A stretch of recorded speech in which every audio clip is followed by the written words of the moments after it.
Hello, everyone, and thank you for joining us for today's webinar, AI Builder plus Power Automate, a new era of process automation. My name is Colin Schofield, and I'm a Finance Acceleration Associate here at Avantiico. We're really excited to have you with us as we explore how AI Builder can help organizations automate manual tasks, drive efficiency, and unlock more value from their Microsoft investment. I'm joined today by Shoaib Mehmet, the Power Platform Solution Architect here at Avantiico. Shoaib has extensive experience helping organizations design and deploy automation solutions across Dynamics 365 and Power Platform, and he'll be leading today's walkthrough on how Microsoft AI Builder extends Power Automate with intelligent capabilities like form recognition, text extraction, and predictive modeling. Today's session is all about helping you understand how Microsoft AI Builder and Power Automate work together to eliminate manual, repetitive processes and bring intelligence into everyday business operations. We'll look at how AI Builder extends Power Automate with capabilities like form recognition, text extraction, and predictive modeling, allowing teams to streamline data entry, approvals, and document processing.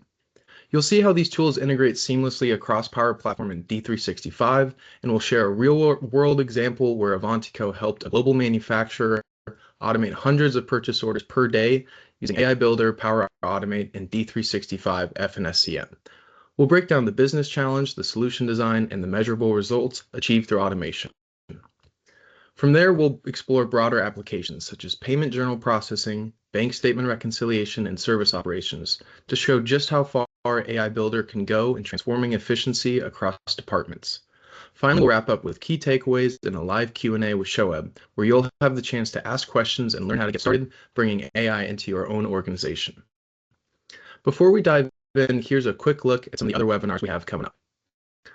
First, join us on November 18th, 2025 at 10 a.m. Pacific time for Dynamics 365 FNSCM licensing updates, what's changed and what's next.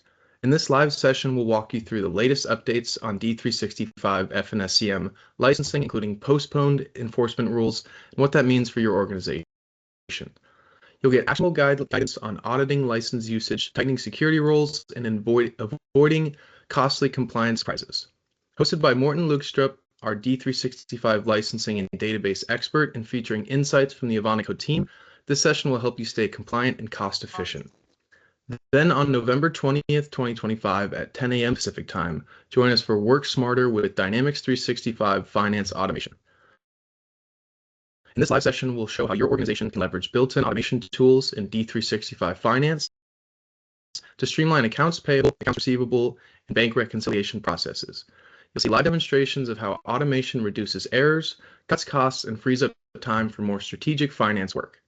Hosted by Brandon Nash, Senior Finance Consultant and Head of D365 Finance Delivery at Avantiico, this session will provide practical takeaways, a hands-on look at automation in action, and a live Q&A with D365 Finance experts.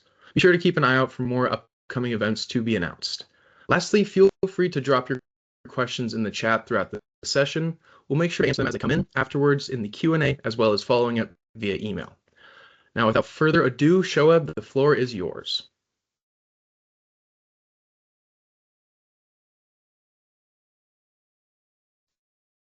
Thank you so much, Colin.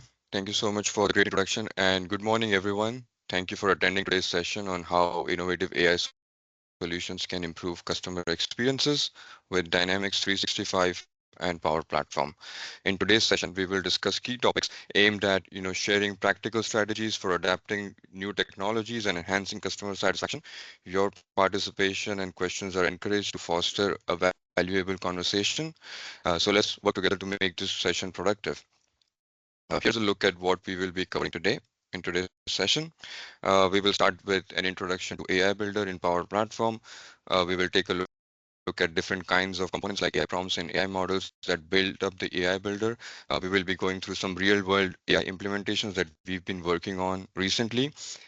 We will take one specific example, which is the purchase order automation, and we will do a quick walkthrough of the solution architecture, how the solution was built, what kind of challenges we faced, and what kind of results we were able to produce in the end.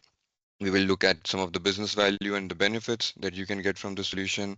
And finally, we will wrap up with the Q&A. So let's get started. All right, so the very first thing that we want to do here is we want to familiarize ourselves with AI Builder. What is AI Builder, right? So AI Builder is a feature in Microsoft's Power Platform that empowers users to integrate artificial intelligence into their applications and workflows without any extensive knowledge of coding or data science, right? By leveraging AI Builder, organizations can automate business processes, uh, enhancing the overall efficiency and gaining valuable insights along the process, also helping them, in better decision making. There are two major components that we have under AI Builder. They are AI prompts and AI models. Let's talk about AI prompts first. Right? These are basically natural language instructions. You can think of it like a task or a goal that you're going to provide to a large language model to similar to talking to ChatGPT. Everybody uses AI in this age. So, think of it like a conversation where you're talking to ChatGPT, providing an instruction and a prompt and, expecting an output in return. That is what an AI prompt is in normal language. You can use variables, you can provide inputs from Dataverse, knowledge bases, you can reference knowledge articles, any other knowledge articles that you've integrated with in your AI model itself. You can call it at the runtime, and this is something called as instruction tuning. We will talk more about it when we look at, the design of the solution that we've built. But high level, think of an AI prompt like a normal conversation you would be having with ChatGPT, for example, or Copilot. Next is AI models, right? AI models are a little more advanced than AI prompts and they require more configuration to get them working. These are pre-built or customizable machine learning models that can help you automate business processes by analyzing data and making predictions like, looking at the documents, extracting information from the documents, classifying text, and all those good things. Uh, let's dive a little deeper into AI prompts, right, and how they work. AI The prompt builder basically allows you to create, custom prompts tailored to your business needs using natural language. These can be used for a variety of tasks like, summarizing, categorizing text, extracting data from documents, doing a sentiment analysis, or even responding to queries when user is asking a question.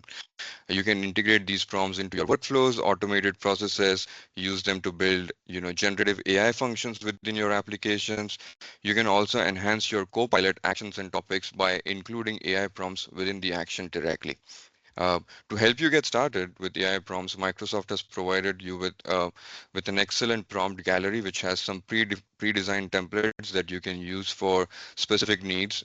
And there are different prompts covering different areas like document extraction, data transformation, content generation, and you can always feel free to explore this. I'll be dropping a link to all of this in the at the end of the webinar, where you can go and learn more about all these components. Next, we have AI models. AI models offer a range of, AI Builder offers a range of AI models that falls into different categories. They have, broad capabilities that you can use for specific business cases. Some of the most common examples are extracting information from documents. An example that we are also going to look at today, identifying objects and text from documents that we normally know as OCR or text recognition. You can create predictive models using AI models, AI Builder that can predict outcomes based on specific patterns. You can categorize text. On my slide here, you can also see some of the common business scenarios that you can achieve using specific model type. There are pre-built custom models also that Microsoft provides you with. You can use them as a template. You can expand those models, customize those models, or you can create your own custom models from scratch also. All right. Let's move on to some of the real world AI implementations, right? Let's talk about one of the most recent ones that we've done, which is converting a purchase order into a sales quotation. Before I dive deeper into the architecture, I actually want to begin by explaining to you guys what today's demonstration is going to look like. And I'm going to actually start the demonstration right now while we are in the presentation, because the process takes a few minutes to run, and I want to make sure that the process has completed by the end of the presentation, and I'm able to show you guys some output. So to give you guys a background, what the solution does, we have a solution that's going to work with different kinds of formats, and it's going to work for multiple customers. So imagine you are a manufacturing organization, you manufacture products, and you have a lot of dealers sending you purchase orders in your inbox, right, on a daily basis. You could be receiving anywhere from tens to hundreds of purchase orders on a daily basis. All of these purchase orders can have a different format, can be coming in from different domains, can belong to different customers, and you can have, some special rules uh, attached to them based on the customer itself. And they can look, very different from each other also. So I just have two examples here.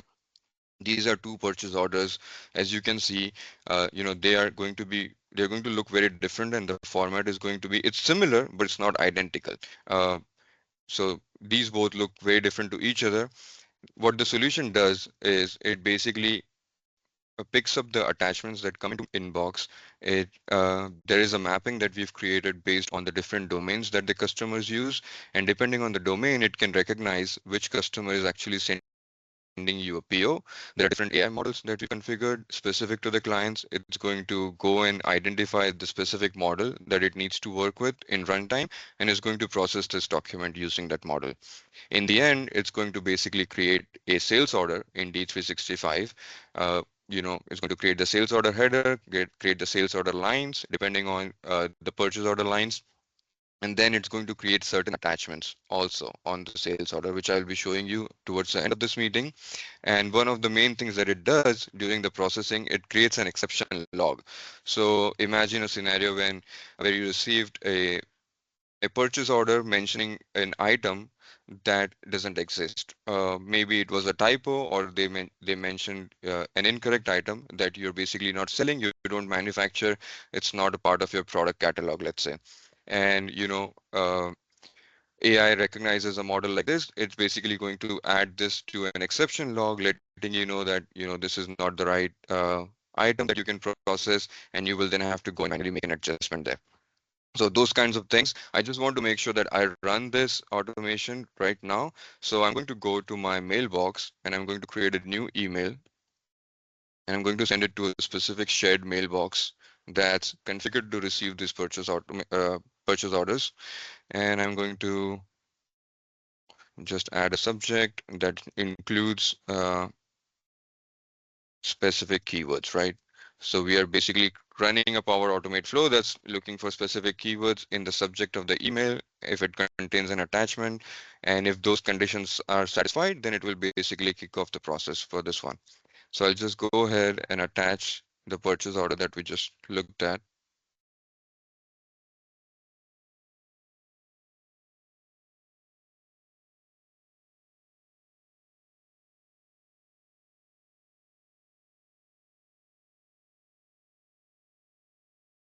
I'm just going to send it to the shared mailbox. Okay, let's jump into the presentation again while we wait for the processing, and I'll walk you through the steps right now. All right. So this is our solution. We have created a purchase order automation solution using AI Builder and Power Automate. The different components that are being used here are, Outlook, SharePoint, AI Builder, Power Automate, and Dynamics 365. Uh, Let me just, give me 1 second to get my things sorted here on my screen. All right. So, talking about the solution architecture here, the overall goal with this automation was to, automate the processing of purchase orders straight into Dynamics 365, converting them into sales quotations that can basically streamline and automate the manual data entry steps, freeing up time for, sales agents. In practice, what this meant was using AI-driven OCR technology and Power Automate flow to recognize, POs coming in from various formats, pushing them into D365 as, consistent and standardized codes that the customer team can quickly review and validate using the exception logs and any additional attachments that go in there. And as a result, we were then able to basically automate 100 to 200 purchase orders into D365 on a daily basis. Something that would be, that would require weeks for the sales team to get through was being done on a daily basis now with this automation. If we take a closer look at what this automation looks like, there is in the solution architecture, you can see there is a Power Automate flow in the center of this, which is basically orchestrating everything. So it connects to SharePoint, connects to D365, connects to Outlook, connects to an external address validation service. We've also implemented some address validation features in there. The way this works is you can have different customers and different dealers sending you POs in your mailbox from different domains. You will have an AI model specific to the dealer, which is basically trained on the PO formats that the dealer uses. The Power Automate flow runs every time a new purchase order comes into mailbox. It basically recognizes the dealer based on the domain they're sending the email from. It then calls the specific model in runtime. The model returns the extracted data. Power Automate at times also uses certain AI prompts to improve the accuracy of the data. I will talk about this later in the presentation why this was needed. And then when it has gathered all of the information, validated all of the information, it knows everything is correct. It will then basically create a sales order or a sales quotation, depending on what your application is in D365 Finance and Supply Chain, and it will also create certain attachments for it. If we talk about the Power Automate flow itself and take a deeper look, the way this works is it is kicked off when a new purchase order arrives in the mailbox. Uh, this flow basically validates, if the PO is coming from a target dealer, so you can have multiple customers or multiple dealers sending you POs in your mailbox. But let's say you all only want to run this automation for a select few dealers. You can also have a mapping that can control this, and basically it will check and see if this is for one of the enabled dealers. It will then continue processing as normal. It will go ahead and check if this is a revised PO or a duplicate PO. In that case, it will terminate the processing and just notify the sales team. Let's say this was not a duplicate PO, it was a new PO that came in. It will then, continue processing the PO as usual. It will basically create an exception for everything that occurs in the system, whether it was a success, whether it was an issue, any recommended actions to fix the problem. All of that will be captured in an exception log. It will then create the necessary attachments for the sales order header or the sales quotation header in D365, and it will then send a confirmation email to the sales team letting them know that the processing is complete. In case there were any errors during processing, the solution is also intelligent enough to recognize those errors and send out alerts as needed. Uh, when all of this is done, obviously in the end of the automation, what you will see is you will see a sales order or a sales quotation header created in D365. You will see the lines created associated with the header, and you will basically have one or more attachments in D365. Now, what are these attachments? These attachments are the PDF itself of the purchase order that was sent in the email. In certain cases, dealers or customers can provide additional notes on the purchase orders that you basically require to process the purchase order. In that case, the system can recognize those notes and also create a note attachment on the sales quotation header. And finally, it creates the exception log as an attachment. So everything that it recorded during the processing will go as an exception log onto the sales order as an attachment. This was done so that you have all the information that you need readily available in one system. You don't need to jump between systems, between screens to identify what your next steps are, and that just speeds up the process of your overall business process.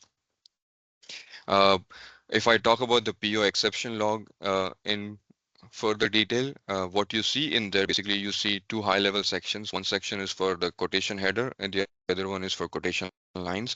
Now, again, I used the term quotation header or the order header interchangeably because just to let you guys know, this solution was originally implemented for sales quotations for our client. However, the demonstration that I'm going to provide today, in there we are using sales orders and not sales quotations. It doesn't really matter what you use. Depending on your use case, you could be using quotations or orders. The solution still works the same. Um, so talking about the exception log, there are a few things that you see in there. The different legends include if everything was successful, recognized, and valid, you will see a success message there. If data was recognized successfully, but there was there was no match found for it in a database, or it had to be replaced with some default value for some reason, it will then create a warning just to let you know that some adjustments have been made in the system and you just need to go back and review them. In case there was some error in data recognition, no match was found, no defaults were set, something could not be created, it will then log it as an issue, which will be recorded on the exception log also. I'm so sorry. Along with that, it provides a value. So value is basically what it was able to recognize, or if it didn't recognize anything, it will simply say it's null because there was nothing present in the document that could be recognized for this particular parameter. If something was recognized, it will give you the value of what was recognized. And in detail, it basically tells you any corrective actions that were applied or any recommended actions for the reviewers. So in this case, let's say uh, there was an address provided on the purchase order. The process tried to validate the address. It sees that the address number one doesn't exist in D365. And when it tried to validate the address, the verification also failed. So it's basically providing a message in the detail that it could not be verified and you will have to go and enter the address manually in the system. So it will also recommend some corrective actions over there. Now with that, I believe I have received a confirmation on the PO just be processed. So let me just show you guys. Okay, I haven't received it yet, but as soon as I receive it, I'll show it to you guys. Let's move on to the next slide and let's take a look at some of the challenges that we faced, right? Now, obviously, every automation and every implementation comes with its own set of challenges, and this was no different. We had a lot of challenges that we had to address. We had some conceptual challenges and we had technical challenges also, right? Some of the conceptual challenges were around standardization. Most of the challenges were around standardization.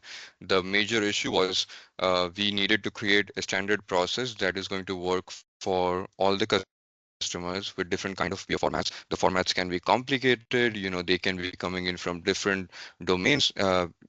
Different dealers could be using different techniques to create the purchase orders, and it was very difficult to actually create a process that was versatile enough to work with all of those. And this is why we came up with the concept of creating one AI model per customer. That way we were able to control it in greater detail and accuracy as to what goes into the training of the model, what kind of changes could be made to the purchase order. The only thing that you need to remember here is once you implement a solution using AI Builder and AI models, if you change something in your formats that were used to train the models won't produce accurate results. So you have to make sure that you maintain the formats as long as you use the solution if you've already trained the models using specific formats. Uh, Next, move on to the results that we were able to produce, right? So obviously we had all these challenges, we were able to overcome those challenges, and in the end, the results that we were able to produce were excellent. We were able to basically automate, processing of almost 100 to 200 purchase orders on a daily basis for the customer in D365 Finance and Supply Chain. We were able to reduce the manual entry needed by the sales users, basically reducing the validation task and freeing up time for them so that they can focus more on high value tasks. With AI driven technology and data extraction, you obviously get improved accuracy and you remove the element of human error in there. Um, uh, Exception logs basically ensures traceability and improves decision making. It tells you everything that went down when a PO was being processed. It tells you uh, corrective actions, gives you any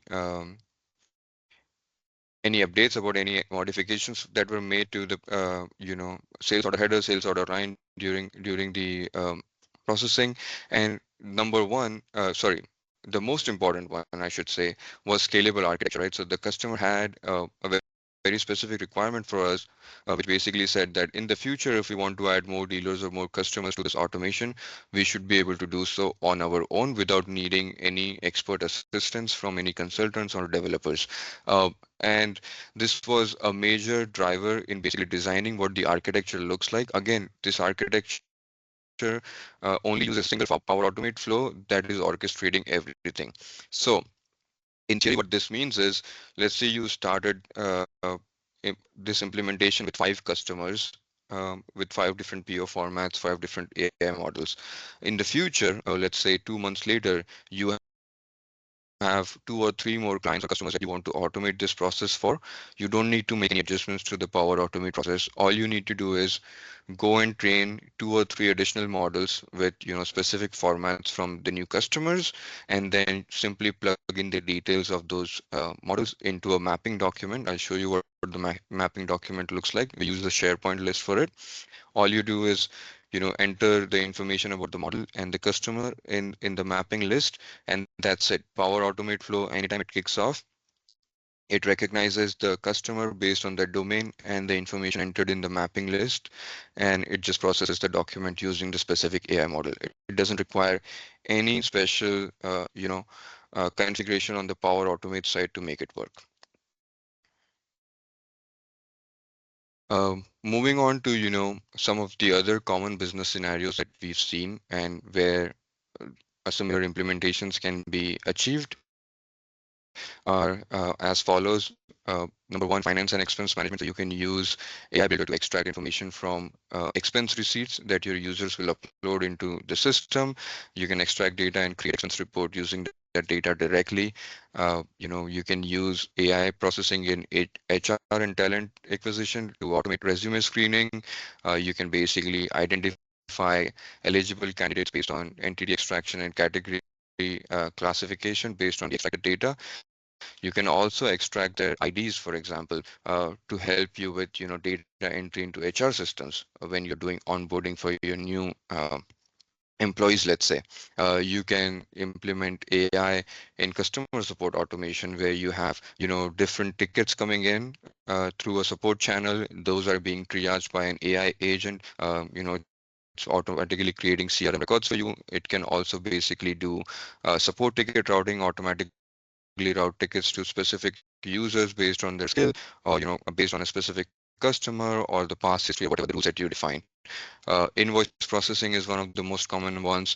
Microsoft has its own proprietary solution known as invoice capture, where they use the invoice processing model to create vendor invoices or vendor invoice journals from incoming invoices. The next two ones, payment journal automation, electronic bank statement. These are the new implementations that we are actively working on, and we've built some solutions around it already. One of them is ready to go, which is the payment journal automation that you're seeing on my screen right now. And then the next one that we are working on is the bank statement reconciliation. These are not the focus of today's presentation, so I'm not going to talk a lot about these two things here, but just to give you a high level understanding of what these two do, they are basically two different flavors of the same requirement. The requirement is to automate the reconciliation process in D365 from incoming bank statements or bank payment notifications. So there are two flavors of it, in which in one, the statements come in through Outlook as notifications. The AI model basically reads the data from the email, extracts all the key details, and creates payment journals for those notifications in D365. The more recent one that we are doing, which is using the electronic bank statements or the electronic PDF statements, right, that come in from bank. We basically take those, run them through AI models to do extract key details, and then create an XML document, which will then be imported into D365 to complete the reconciliation process. So those are some of the more recent ones that we are working on. And once we have complete capabilities built in and solutions ready to go, we'll be happy to conduct more webinars that can show you and give you more insights into these newer solutions that we've been working on. So that brings me to the end of my presentation. I will stop sharing for a minute. I need to go back and check if the processing of the PO that I sent across earlier is completed, and then I can show you guys what this looks like.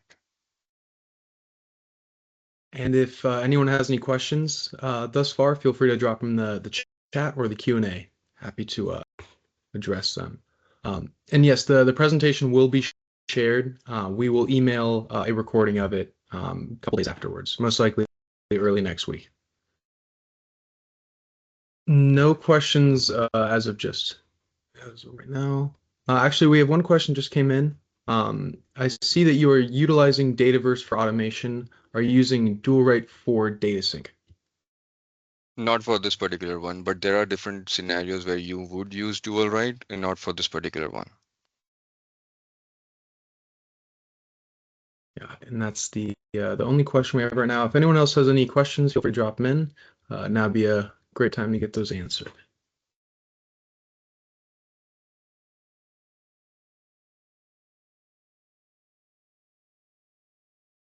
Okay, so once the processing is completed, uh, I hope you guys can see my screen, but when the processing is completed, we basically get a sales order here in D365 that's created, and then we see basically the different lines that have been created for the sales order with all of the data that was populated or captured from the PDF. If I go out to the main screen and I look at the attachments on here, number one, you see the PDF document. Hoping the preview will come up.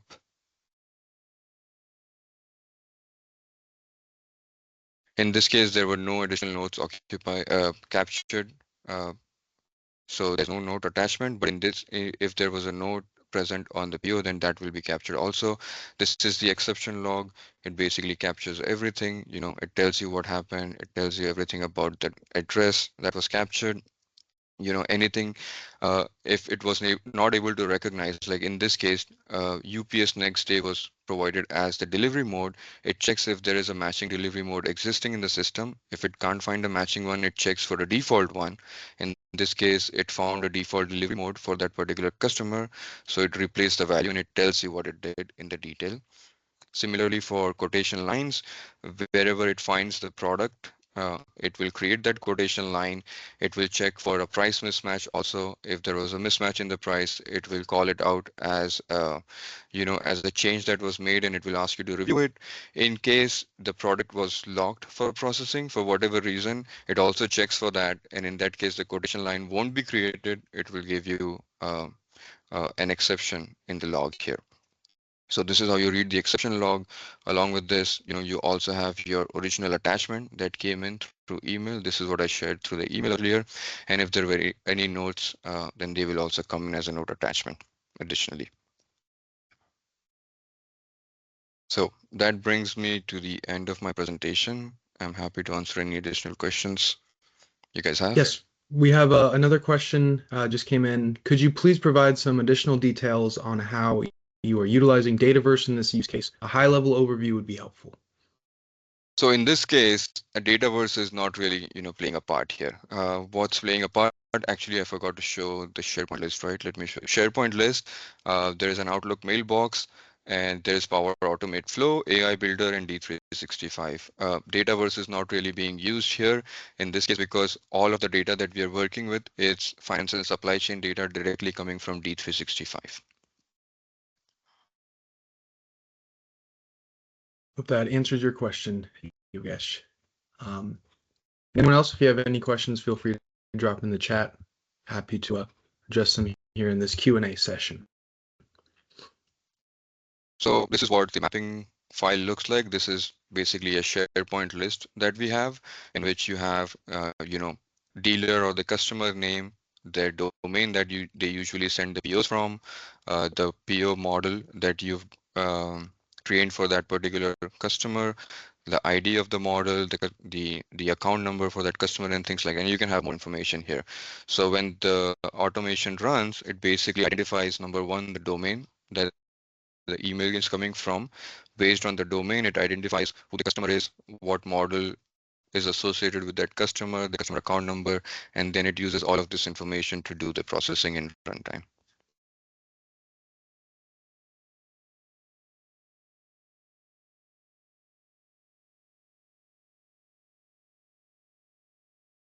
Right. Well, if no one has any additional questions, we can end the the webinar now. If anyone does have any remaining questions or lingering questions, feel free to reach out to us via email. You can find us through the website avantiico.com. Shoaib, fantastic presentation. Thank you so much. Thank you everyone for joining. We appreciate your time. We have actually one question that just came in, a buzzer beater. Can this work with indirect bill back claims? I'm not sure. Can you give me more context and probably I can tell you. Would you mind providing a little bit more context, Suzanne?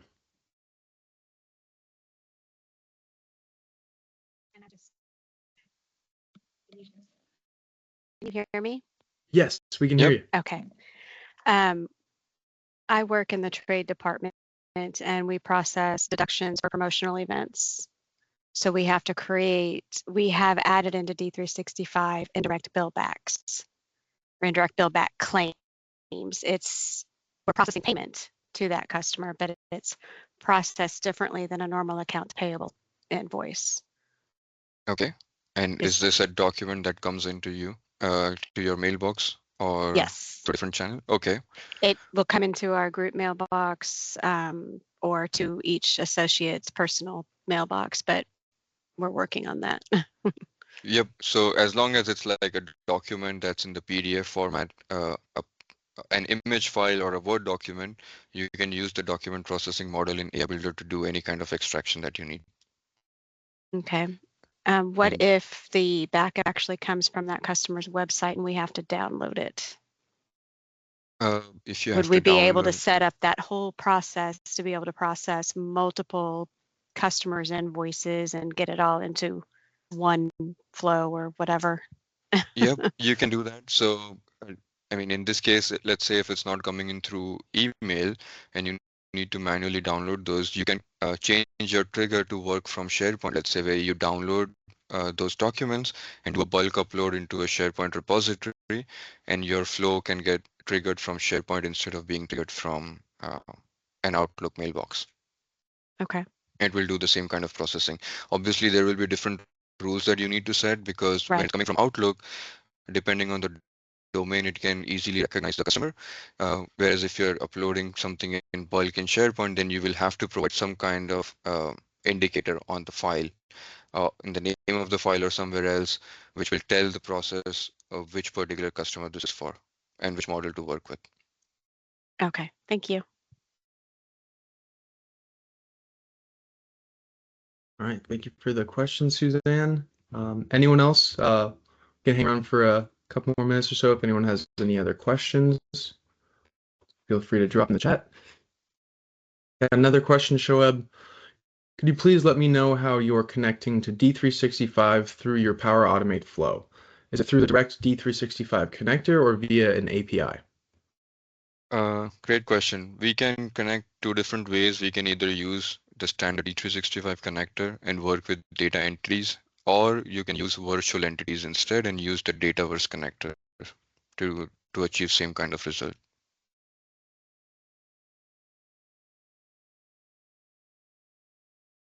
It looks like that answered the question.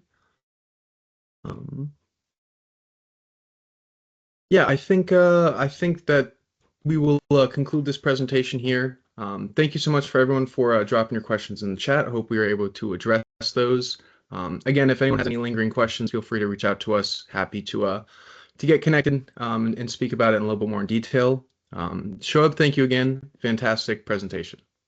And thank you everyone for joining. It was a pleasure.